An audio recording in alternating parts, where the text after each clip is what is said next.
안녕하세요. 안녕하세요. 로우 타일러입니다. 네, 쌤입니다. 유튜브에 댓글 달렸어요. 그렇죠. 장문의 댓글이 달렸더라고요. 감사합니다. 정말 보고 감동의 아주 도가니였습니다. 정말. 그럼요. 네. 울 뻔했어요. 네. 정말 이렇게 알게 모르게 듣고 계신 분이 계신 것 같아요. 그럼요. 저는 정말 아무도 안 보고 안 듣는 줄 알았는데 저희 혼자 허공에 헛스윙하는 줄 알았는데 다행히 맞는 게 있네요. 저희가 북치고 장구치는 게 누군가한테는 들리고 있다는 게 정말 뿌듯합니다. 정말 감사드립니다.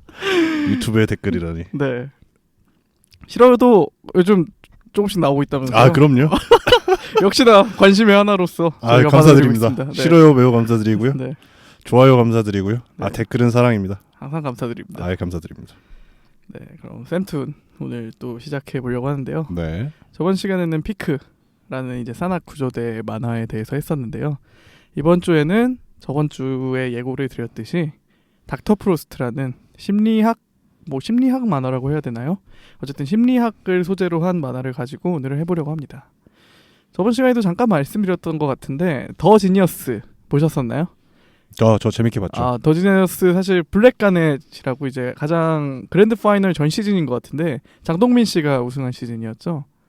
네, 장동민 씨가 모두의 예상을 꺾고 우승을 했던 그 시즌에서 웹툰 작가 한 분이 출연하셨습니다. 아마 한 9화인가 8화쯤에 탈락을 하신 것 같은데 이종범 씨라는 웹툰 작가가 등장을 하셔가지고 죄송한 말씀이지만 사실 잘 기억은 안 나요. 근데 제가 좀 정보를 찾아보니까 뭐 전체 게임에서 한 번도 1등도 하신 적이 있으시고 제가 잘 기억을 못하는 거지 또 나름 프로그램에서는 좀 활약을 하신 것 같더라고요. 네, 그래서 어쨌든 거기 나왔던 이제 그 웹툰 작가분께서 그리신 만화고요. 오늘 소개드릴 닥터 프로스트라는 만화는 일단 이거를 왜 선정을 했냐 하면은 소재가 굉장히 참신합니다. 사실 이제 만화라고 하면은 저희가 가장 흔한 분야는 뭐 무협, 뭐 스포츠 혹은 뭐 판타지, SF 그런 쪽인데 이것은 특이하게 심리학 상담을 가지고 이제 만화를 그리고 있어요. 그리고 굉장히 오랜 기간 동안 그려오고 있고 지금 2011년 2월부터 네이버 웹툰에 연재가 되고 있는데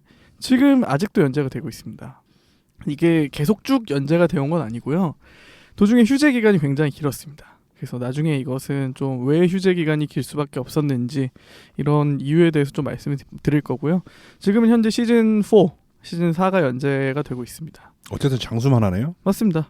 굉장히 또 매니아층도 많은 것 같고 시즌 4가 사실 얼마 전에 시작했어요. 한 달도 안 된 걸로 알고 있는데 저도 그래서 이제 이거 한번 다시 봐야겠구나 라는 생각이 들어서 앞 시즌도 한번 찾아봤던 것 같고 댓글을 보면은 시즌 4에 이제 첫 화가 업로드가 됐을 때 댓글 반응이 3년이나 기다렸다. 우리가 도망갈 줄 알았지. 기다리고 있었다. 라는 뭐 그런 댓글 반응을 봤을 때 뭐 많은 매니아층을 형성하고 있는 것 같고요. 또 OCN에서 드라마로도 방영을 했었습니다. 그 닥터 프로스트라는 드라마를 다 방영을 했었고 송창휘 씨가 이제 주인공으로 나왔고 정은채 씨가 여주인공으로 나왔던 뭐 드라마 자체는 그렇게 흥행을 하지 못한 것 같은데 뭐 왜냐하면은 만화 자체도 일단 완결이 되지 않은 상황이고 그래서 에피소드 형식으로 아마 드라마가 방영이 된 걸로 알고 있는데 그래서 드라마는 뭐 그렇게 흥행이 되진 않은 걸로 알고 있습니다. 네, 그래서 말씀드렸듯이 작가는 이종범 씨이시고요. 이분은 특이하게 연세대학교 심리학과에서 이제 학위를 받으신 분이십니다. 사실 웹툰 작가로서의 경력으로는 굉장히 좀 특이하다고 할 수가 있죠. 전문 분야를 가지고 계시네요. 맞습니다. 그래서 이제 이분께서는 8살 때 드래곤볼 만화를 뭐라고 하죠? 베껴 그리는 거? 그거를 트레이싱 그렇죠. 트레이싱을 한 것을 이제 친구들이 너 정말 잘 그린다. 이런 식으로 호평을 받기 시작하면서 나는 만화가가 돼야겠다라고 결심을 하셨다고 해요. 그 뒤로는 이제 좀 나이가 든 거죠. 이제 중학교 때쯤 되니까 동네에 만화가 한 분이 계셨대요. 좀 잘 흥행이 안 되시는 만화가분. 그분이 너는 만화를 그리면 안 된다. 안 되면 나처럼 된다. 공부를 하셨다고 해요. 공부를 잘하신 거죠. 공부를 잘하셔가지고 이제 연세대 심리학과에 입학을 하신 거죠. 입학을 해서 취업 시즌이 되고 보니까 이제 취업을 하려고 보니까 나는 그래도 만화가 그리고 싶다라고 해서 만화를 그리시게 된 것 같습니다. 왜냐하면은 이분께서 82년생이세요. 네, 82년생이고 그래서 이분이 대학 졸업하실 때쯤에는 웹툰이 되게 좀 뜰 무렵이었다고 해요. 이제 초창기 한 2018년, 2009년 그때쯤이니까 이제 2008년. 네네네. 이제 2008년이면 뭐 82년생이니까 26, 27살 그때쯤 되셨을 거 아니에요. 그럴 것 같아요. 네네 그렇죠. 네. 그래서 이제 이분이 그때 웹툰 작가로 데뷔를 하셨고요. 사실 작품 숫자는 그렇게 많지는 않습니다. 뭐 저는 이거는 처음 들어봤는데 소왓툰이라는 만화가 있었고요. 그 다음엔 투자의 여왕이라는 만화가 있습니다. 이건 전 제목은 들어본 것 같아요. 워낙 오래된 만화라 본 적은 없는데 그리고 지금 현재 닥터 프로스트 2011년부터 계속 연재하고 계십니다. 근데 이제 이 닥터 프로스트라는 만화는 제목에서도 아시다시피 이제 닥터 프로스트라는 사람이 주인공이에요. 이 프로스트 교수는 뭐 당연히 심리학과 교수고요. 이 사람이 용강대학교라는 그 가상의 대학교의 심리학과를 배경으로 해서 이 사람의 스토리를 주로 그려가는 만화라고 보시면 될 것 같습니다. 작가가 연세대학교 출신이기 때문에 그 용강대학교라는 이 가상의 공간의 배경은 대부분 그 연세대학교 배경하고 굉장히 비슷하다고 해요. 만화를 보다 보면 중간중간에 뭐 그런 건물이라든지 주변 뭐 환경이라든지 그런 게 연세대학교랑 굉장히 유사한 부분이 많다고 합니다. 실제 이름이 닥터 프로스트는 아니고요. 이름이 사실 좀 어떻게 보면 촌스럽습니다. 이름 백남봉입니다. 백남봉인데 본인이 이름을 싫어해서 나는 프로스트라고 불러봐라. 프로스트 그 설이라는 뜻이잖아요. 그렇죠. 굉장히 머리도 하얀색이에요. 뭐 머리가 하얀색인 이유는 정확히 아직 밝혀지진 않았는데 그래서 머리도 하얀색이고 굉장히 염색을 하나 보죠? 뭐 아니요 그런 건 아닌 것 같아요. 유전일 수도 있어요. 네네네. 그 후천적인 것 같습니다. 이게 뭐 어쨌든 아직 정확한 이유가 드러나진 않아서 그래서 이 프로스트 백남봉 교수가 주인공인데 이 사람은 굉장히 재능이 천재적입니다. 굉장히 뭐 극 중에서는 한 30대 중반의 교수로 임용이 될 정도니까 뭐 재능 면에서는 굉장히 뛰어나고 이 사람이 감정을 느끼지 못해요. 이제 감정을 느끼지 못한다는 게 뭐 두려움, 공포, 약간 경멸 이런 부정적인 감정은 느낄 수가 있는데 뭐 사랑, 우정, 약간 뭐 친밀감 이런 좀 긍정적인 감정은 좀 이 사람이 못 느낍니다. 이것은 이제 어렸을 때 좀 사고를 당해가지고 뇌의 뭐 특정 부분이 다쳐가지고 그런 감정을 좀 느끼는데 어려움이 있다는 설정이 이미 만화에서 밝혀졌고요. 이 캐릭터는 사실 드라마 비밀의 숲의 캐릭터가 굉장히 비슷합니다. 드라마 비밀의 숲이라는 굉장히 TVN에서 유명한 드라마가 있었는데 거기에 이제 조승우가 검사 역할로 나오거든요. 이 사람도 감정을 느끼지 못해요. 뇌를 다쳐가지고. 극 중에서 단 한 번도 웃지 않거든요. 이 조승우도. 프로스트도 비슷하다고 생각하시면 될 것 같습니다. 젊은 나이에 교수로 임용이 되다 보니까 게다가 좀 성격도 좀 이상해요. 실제로 좀 보면은 막 말도 막 하고 좀 굉장히 직설적으로 하고 그런 친밀한 감정을 느끼는 거에 대해서 잘 이해하지 못하는 부분이 굉장히 많이 나오거든요. 그래서 주변 교수들이 굉장히 싫어합니다. 그래서 텃세를 받아가지고 대학교 내에서 실제로는 어떤지 모르겠는데 웹툰 속에서는 그 대학교 상담소가 좀 굉장히 기피 대상, 좀 한직 약간 그런 이미지로 받아들여지고 있는 것 같아요. 그래서 이제 거기로 발령을 받습니다. 그래서 발령을 받아가지고 이제 대학교 상담소니까 상담자들이 올 거 아니에요. 그 상담자들을 하나 둘씩 어떻게 이 사람들의 문제가 뭐고 해결책이 뭔지 좀 그런 걸 밝혀내는 과정이라고 생각을 하시면 될 것 같습니다. 크게 에피소드 형식으로 구성이 되어 있고요. 그래서 이제 시즌이 하나마다 에피소드가 한 4-5개 돼요. 에피소드 하나는 뭐 10개 이상의 그 화로 구성이 돼 있고요. 그래서 이제 그 에피소드 하나하나가 한 사람의 그 상담자가 와가지고 내담자라고 하거든요. 그 상담 받으러 온 사람을 그 내담자의 이야기를 한 에피소드마다 다루고 있다고 보시면 될 것 같습니다. 그리고 이제 아까 말씀드렸듯이 그 감정을 못 느낀다는 건 사실 그 상담자로서는 굉장히 치명적인 단점이라고 할 수가 있거든요. 왜냐하면 기본적으로 상담을 할 때 있어서 공감이라는 요소는 굉장히 큰 뭐 중요한 요소거든요. 근데 이러한 부분을 잘 못하기 때문에 상담자로서는 치명적인 단점이 될 수가 있는데 이런 부분을 또 채워주는 캐릭터가 하나가 등장을 합니다. 그 캐릭터는 바로 그 상담소에서 학부생 조교로 일하고 있는 윤성아라는 여자 조교입니다. 그래서 사실상 주인공은 이 두 사람이라고 생각을 하시면 될 것 같고요. 이 두 사람이 내담자가 올 때마다 이 사람의 문제가 무엇이고 서로 약간 티격태격하기도 하면서 문제를 해결해 나간다고 생각하시면 될 것 같습니다. 사실 이 윤성아라는 조교가 굉장히 좀 발랄해요. 이 사람은 프로스트와는 반대로 공감을 오히려 잘해요. 좀 감정이 굉장히 풍부하고 내담자가 올 때마다 최대한 그 사람 입장에서 이해를 하려고 하고 어떻게 보면은 프로스트랑 굉장히 반대되는 사람이고 그렇기 때문에 처음엔 프로스트를 굉장히 싫어해요. 아니 너는 어떻게 상담자인데 이렇게 감정이 메마를 수가 있냐. 물론 교수니까 이제 뭐 대놓고 못하지만 속으로 굉장히 그런 생각을 하고 있는데 프로스트가 이제 그 내담자가 올 때마다 굉장히 뛰어난 방식으로 문제를 해결을 해나가니까 점점 이 프로스트한테 감동이라고 해야 되나요? 인정을 하게 됩니다. 프로스트를 그 심리학자로서의 능력을. 그래가지고 이 윤성화라는 사람도 나는 대학원에 갈 거다. 당신 밑에서 공부를 하겠다라는 안 좋은 선택을 하게 되는 거죠 이제. 말씀드렸듯이 에피소드가 계속 반복되는 형식이고요. 그런 식으로 이제 내담자가 등장을 하고 이 내담자가 왜 그런 행동을 했고 그래서 어떻게 이 문제를 해결해 나가고 약간 그런 과정을 거의 그리고 있고요. 프로스트 교수의 비밀이 아직 완전히 밝혀지지가 않았어요. 왜 이 사람이 구체적으로 감정을 못 느꼈는지, 감정을 못 느끼게 됐는지, 왜 머리는 하얀색인지, 왜 심리학을 공부하게 되었는지 이런 아직 떡밥이 굉장히 많아 있기 때문에 추후 시즌에서 조금씩 밝혀질 것으로 예상이 됩니다. 이 닥터 프로스트 만화의 특징을 좀 보자면은 이런 심리학이라는 전문적인 소재의 만화는 어떻게 보면은 리얼리티가 굉장히 중요하다고 할 수가 있거든요. 왜냐하면 조금이라도 잘못 나가게 되면은 예를 들어서 판타지나 SF 이런 만화의 경우에는 그냥 작가 머릿속에서 그냥 세계관을 만들어가지고 자기 마음대로 진행을 하면 되는 건데 아무래도 이 심리학이라는 전문 분야 같은 경우에는 이제 전공자들도 많이 있을 거고 그래서 너무 다르게 좀 표현을 하면 안 되는 부분이 확실히 있거든요. 그럼에도 불구하고 그 부분을 굉장히 잘 캐치를 했어요. 또 실제로 이종범 작가가 전공을 했기도 했고 만화를 보면서 인상적이었던 부분이 각 화의 마지막에 그 감수 혹은 도움을 주신 분 이 명단을 항상 써놓으세요. 이분이 거기서 뭐 어디 심리학과 교수 뭐 상담자 누구 그 조언을 받는 분의 스펙트럼이 굉장히 넓더라고요. 일단 그게 굉장히 좀 인상적이었고 또 그 사람들이 고정적이지 않아요. 이제 화가 거듭날수록 계속 바뀌기도 하고 추가가 되기도 하고 굉장히 그런 조사라고 해야 되나요? 취재에 굉장히 좀 힘을 쏟지 않았나 그런 생각이 좀 많이 들었고요. 그렇기 때문에 아까 좀 시즌 중 휴재가 길었다고 했잖아요. 그래서 그 부분도 이런 취재 과정 때문이 아닌가. 이번 시즌 같은 경우는 3년 7개월 만에 시작을 했거든요.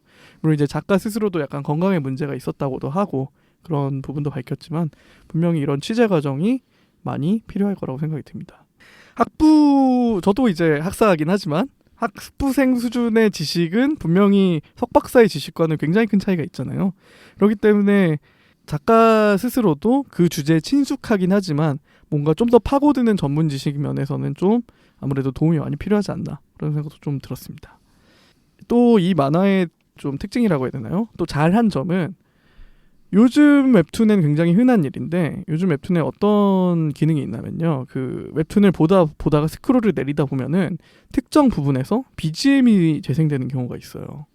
특히 막 약간 로맨스 웹툰 같은 데서 굉장히 많이 쓰고 있는 시스템인데 이 BGM을 가장 적극적으로 처음으로 활용을 하신 분이 이종범 작가입니다. 굉장히 이걸 호평을 받은 부분이기도 하고요. 사실 최초는 아닌데 가장 적극적으로 널리 처음으로 사용하신 분이라고 생각하시면 될 것 같습니다. 작화 같은 경우에는 그동안 소개해드렸던 뭐 하이브나 뭐 피크 이런 것처럼 작화가 솔직히 아주 뛰어난 느낌은 아니에요. 뭐 잘 그리시긴 하지만 그 정도의 뭐 특 A급은 아니라고 보시면 될 것 같고요.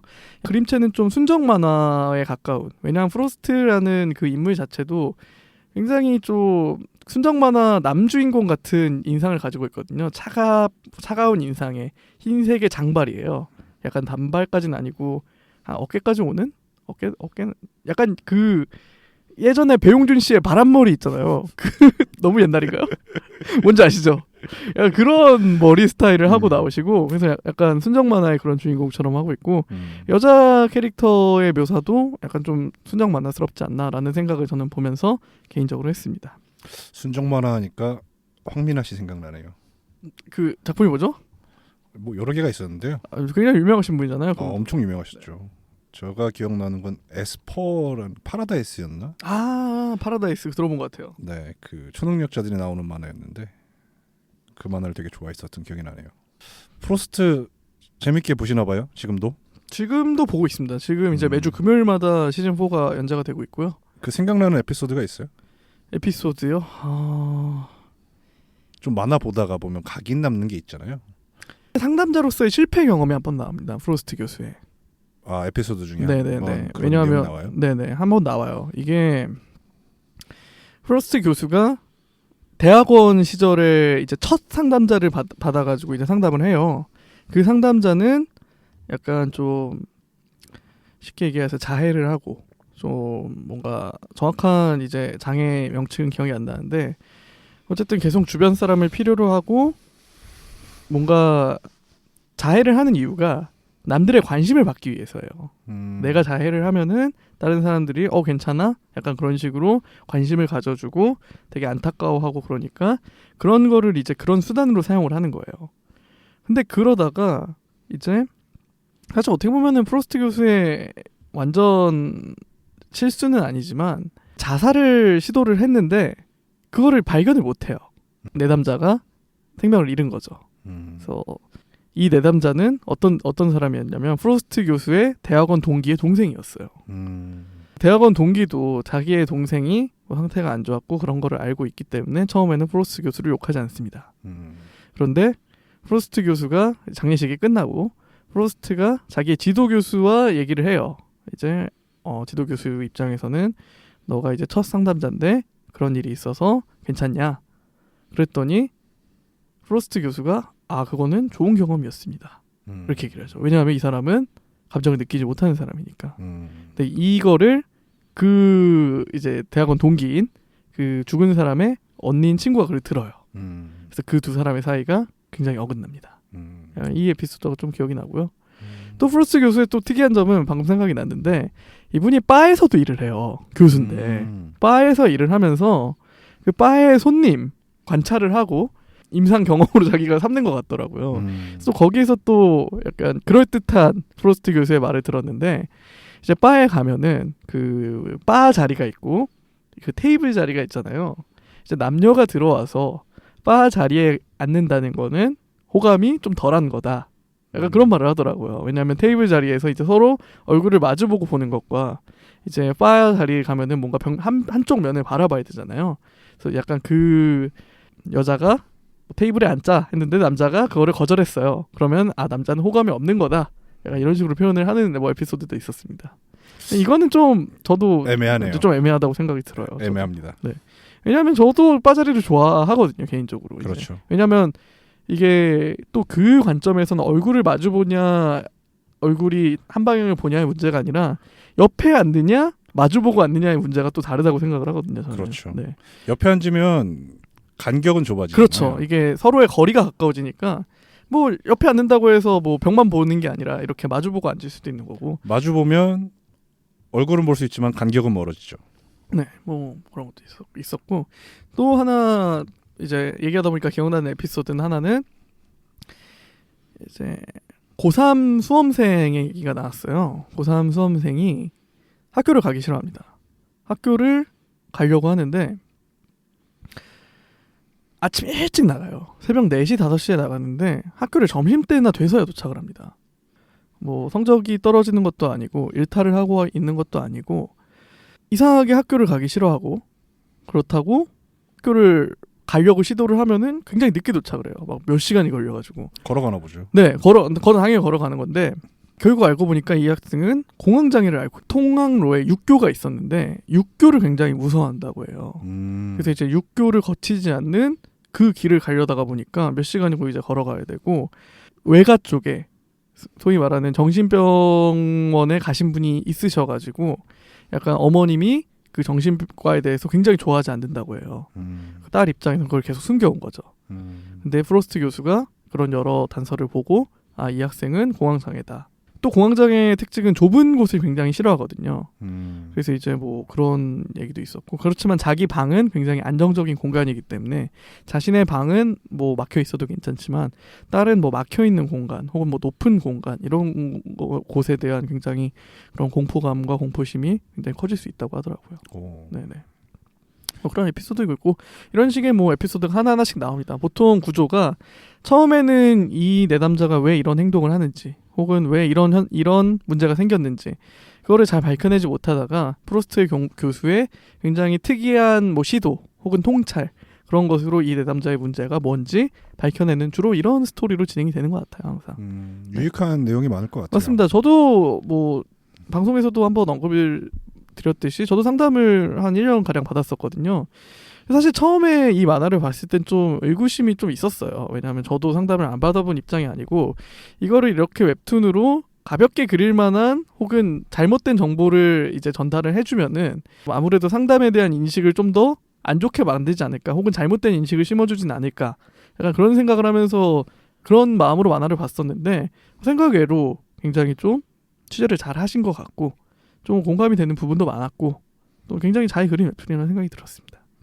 깊이가 좀 있는 모양이네요. 깊이가 있었습니다. 물론 그럼에도 불구하고 가장 많은 비난을 받는 부분은 프로스트 교수가 이제 감정을 못 느끼잖아요. 감정을 못 느끼는 사람이 어떻게 상담을 하느냐, 이게 말이 되느냐, 이게 가장 큰 논란을 불러일으키는 부분이기도 한데 사실 이 부분은 만화적인 설정으로 넘어갈 수 있는 부분이라는 생각이 들고요. 저는 뭐 다른 뭐 디테일한 그런 뭐 심리 검사라든지 혹은 그런 심리적 장애라고 해야 되나요? 약간 그런 부분에 대해서 묘사가 굉장히 잘 되어 있어가지고 저는 굉장히 좋은 만화라는 생각이 들었습니다. 흥미가 가는 만화 같네요. 네, 왜냐하면 이런 소재가 정말 흔하지 않거든요. 그래서 한 번쯤 그래서 그런 면에서라도 보시면은 충분히 재밌게 보실 수 있는, 또 캐릭터도 굉장히 매력적인 캐릭터가 많이 나오고요.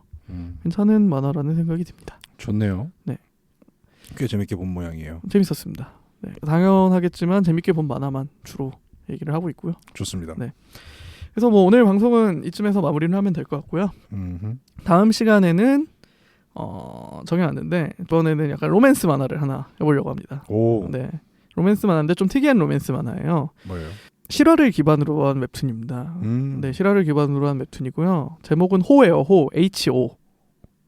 네, 이거는 원래 얘기는 일본에 그 2CH라는 약간 그런 커뮤니티 사이트가 있어요. 거기에 사연으로 올라온 글이 국내까지 유입이 돼가지고 굉장히 널리 퍼진 사연이 있거든요. 여자분은 청각장애인 분이시고 남자분은 예전에 그 청각장애인 학생을 가르쳤던, 한 나이 차이가 조금 있죠. 그러니까 뭐 그래도 한 10살 차이 정도 나는 것 같아요. 그 두 사람의 이야기를 다룬 그런 웹툰입니다.